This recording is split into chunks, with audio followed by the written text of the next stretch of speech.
All right, guys, I'm back. It's May 26th, and I got 6 players that I absolutely love for us to incorporate into some player props. But before we do, you know what we got to do. We got to recap yesterday.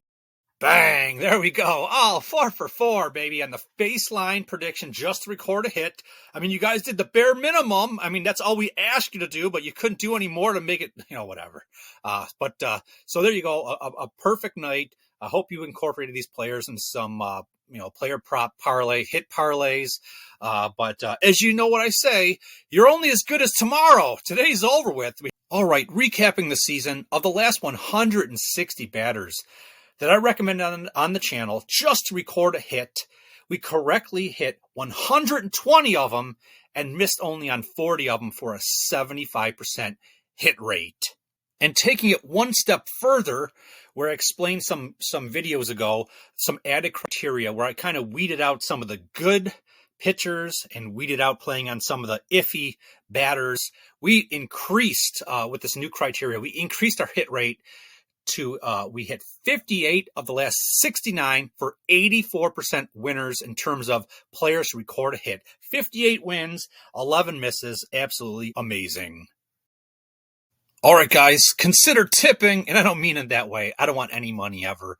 I just want you guys to hit that subscribe button if you haven't subscribed, and hit that like button, because that's just the way it communicates to me that, that you're utilizing this content, and, it just helps me out. So, yeah, that's about it.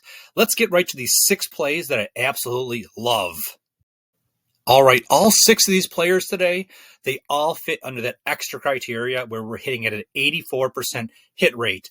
Now, we have 6 players. Do I think all 6 have a great shot at recording a hit? Of course. Is it guaranteed? Of course not. Just bet responsibly.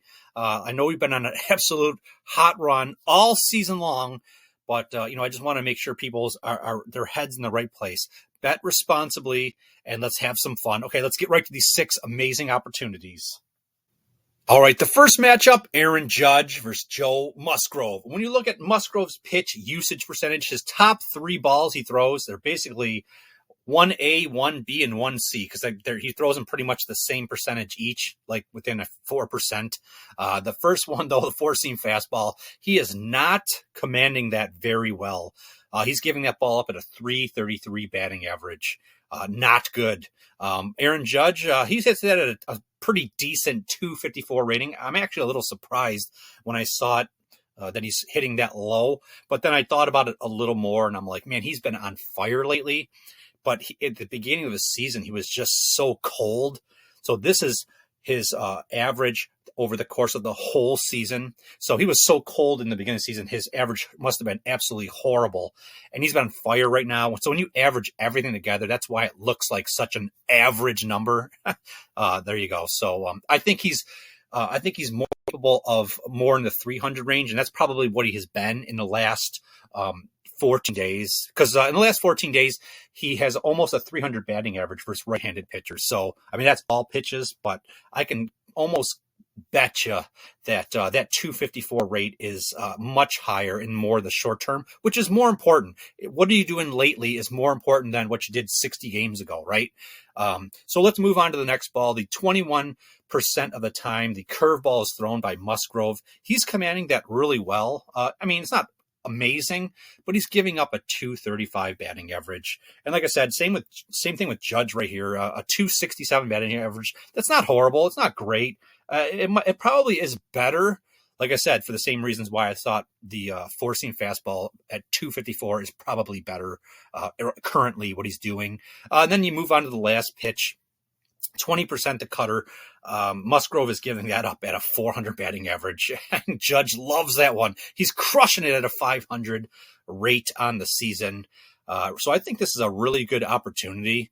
So does Ballpark Pal. They think of this as an extreme advantage for Aaron Judge. To what degree? To the worst 1 percentile of possible matchups for Joe Musgrove. I mean, that sounds pretty good. Now, he's, like I said, he's been hot lately. He's recorded at least 1 hit in 16 of his last 19 games.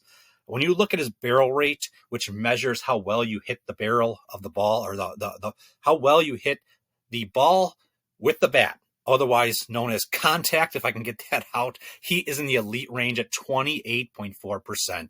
When you look at the ISO rate, which measures power, he's at 36.4%, which is absolutely out of this world amazing. So when I look at those two, that tells me right off the bat that he is definitely a home run threat. Now, am I saying to play this for a home run? I would want to look a little more into it. I mean, there's a little more that goes into it than just those two things. But those things are the first things I look at to weed things out if someone's a home run threat or not. I mean, you're going to want to look at ballpark factors, like the dimensions of the ballpark, weather. I mean, even more specifically, the pitchers, certain things that you want to look and see if the pitcher's like not good at, like home runs to fly ball. There's like a ton of stuff. So maybe I'll do another video sometime where I get more into depth on how I really like to look and identify like truly amazing home run opportunities. But let's move on here. Let's finish this matchup up.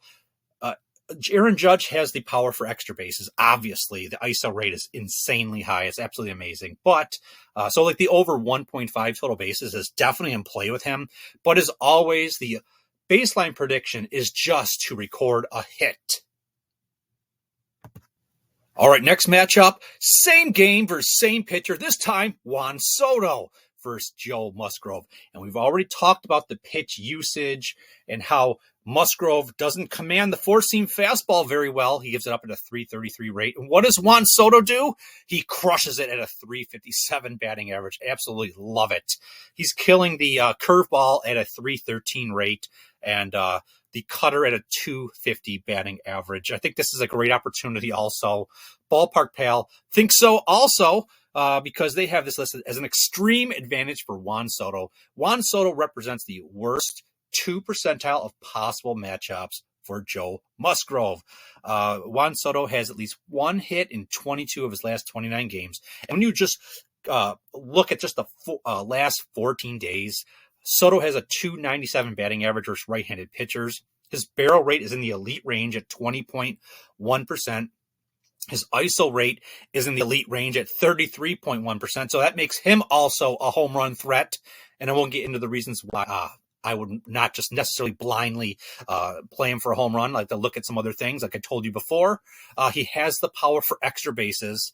Okay, so the over 1.5 total bases is definitely in play. But as always, the baseline prediction is just to record a hit. All right, next matchup, Marcell Ozuna, the Big Bear, baby, going up against Martin Perez. And Perez's pitch usage, let's check it out. He's throwing that sinker at 36% of the time this season.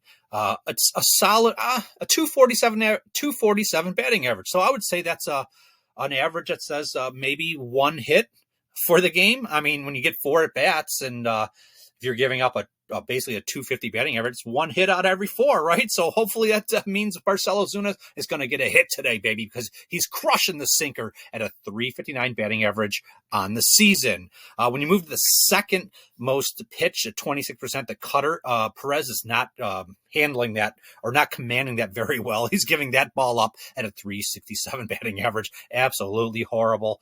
Ozuna is hitting that at a pretty decent 273 batting average on the season. And the last ball, the 23%, the changeup, he's giving that ball up at a 378 batting average. Absolutely horrible. Ozuna's hitting almost 300 that ball. So I really love this matchup as well as all the other ones, right? Ballpark Pal has this listed as an extreme advantage for Ozuna. He represents the worst 11 percentile of possible matchups for Martin Perez. Ozuna has a real large body of work to go back and see the consistency of how well he's been hitting. I mean, we're going back 47 games, and in those 47 games, he's recorded at least one hit in 39 of them. He's got a 400 batting average versus left-handed pitchers in the last 14 days, which is insane. His barrel rate's at 16.8, which is in the elite range. His ISO rate is 26.7, which is in the elite range. So home run threat, of course. He also has the power for extra bases. So the over 1.5 total bases is definitely in play. But as always, the baseline prediction is just to record a hit. All right, next matchup, same game versus same pitcher. This time, Ozzie Albies. And in my opinion, he might be a little bit better of an advantage just to record a hit against Perez than Ozuna. But we'll see, because we already talked about Martin Perez's pitch usage. When you see Albies, he's hitting a 308 batting average on the season versus the sinker. And then the cutter, which I said Perez is absolutely horrible in at 367 batting average given up. Albies is hitting that at a 300 batting average on the season, that pitch. When you talk about the changeup and how Perez really does not command that one very well, he's giving that up at a 378 batting average. Ozzie Albies says, give me some of that, baby, because I hit that at a 440 rate all season long. So Ballpark Pal has this listed as an extreme advantage for Albies. The interesting thing is they say he represents the worst 23 percentile of possible matchups for Perez. I just don't see it. I mean, wow, it just shocks me because I think he's better, but whatever, we can disagree, but I think we both agree that he's a great opportunity. Okay. So, recorded at least one hit in 30 of his last 39 games. Ozzie Albies is crushing, left-handed batters in the last 14 days. He's got a 355 batting average. His barrel rate is non-existent, okay, which is okay. Doesn't mean he can't get a hit. It's just that it's kind of low, so we're not going to be playing him for, home runs or whatever. And his ISO rate is low also. So, again, a low home run threat I have it rated because I'd like to just put a rating out there. And has the power for an extra base hit. Now I'm starting to think maybe not. I think it's better just to leave this to the baseline prediction to just record a hit. I wouldn't want to really consider him. He might get 2 hits. He can get a double, but for this one, if you're going to do anything, just stick straightly to just to record a hit. All right, next matchup, Jose Altuve versus Aaron Brooks. And when you look at Brooks's pitch usage percentage, 36% of the time on average, he throws the slider on the season, and he gives that up at a 250 batting average. I call that the get a hit batting average. If you get 4 at bats, and if you're going to give that up at a 250 batting average, you're going to give him 1 hit out of every 4. So that's a hittable batting average. Jose Altuve is hitting the slider at a 271 rate on the season. Moving on to the next ball, 26% of the time forcing fastball.